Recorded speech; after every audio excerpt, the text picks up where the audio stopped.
Një ditë pasi protestuan për orë të tëra përpara kuvendit, protestuesit e zhvendosën aksionin e tyre drejt ambienteve të prokurorisë së posaçme, ku kërkuan që SPAK të verifikojë përmbajtjen e librit The Albanian Files, të cilën e konsideroi një bazë provash për hekimet e qeverisë. Me librin në duar dhe të shoqëruar nga një peticion i firmosur nga pjesëmarrësit në protestë, një përfaqësi e tyre hyri në institucion për ta depozituar zyrtarisht. Sipas protestuesve, votimi përmban dokumente dhe të dhëna që sipas pretendimeve të tyre, duhet të shërbejnë si bazë për nisjen e një hetimi penal.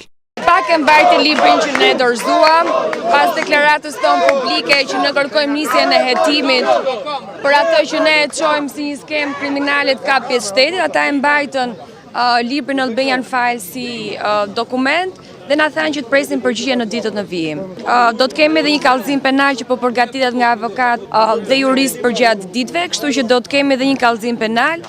Ka disa akuza, ne aty mendojmë, pretendimet tona është se ligji është ndryshuar me porosi, kemi pretendimet tona që ka konflikt interesi për një pjesë të projekteve, që janë shmangur konsultimet publike, që interesi privat i oligarkëve që kanë ndërtuar dhe arkitektëve është vendosur para interesit publik, kështu që ka disa pretendime të cilat sigurisht do të strukturohen në një kallëzim penal, do t'i ofrohen prokurorisë posaçme. Denoncimi për në SPAK është një nga aktet që ne kemi bërë protestës, por ne vijojmë protestën normalisht në orën 19 në sheshin Skënderbejt për të marshuar drejt kryeministrisë si çdo ditë. Pas daljes nga SPAK, përfaqësuesit e protestuesve deklaruan se materiali është administruar nga institucionet dhe tashmë presim reagimin e prokurorisë së posaçme. Nga ana tjetër, kryeministri Rama ka reaguar më herët për këtë publikim, duke theksuar se The Albanian Files është një projekt editorial i pavarur dhe jo një dokument zyrtar me vlerë hetimore. Protestuesit konfirmuan se mobilizimi i tyre do të vijojë edhe në mbrëmje me grumbullimin e radhës në orën 19. Ata deklarojnë se nuk do të ndërpresin protestat deri në plotësimin e 5 kërkesave që kanë bërë publike prej nisjes së kësaj lëvizjeje.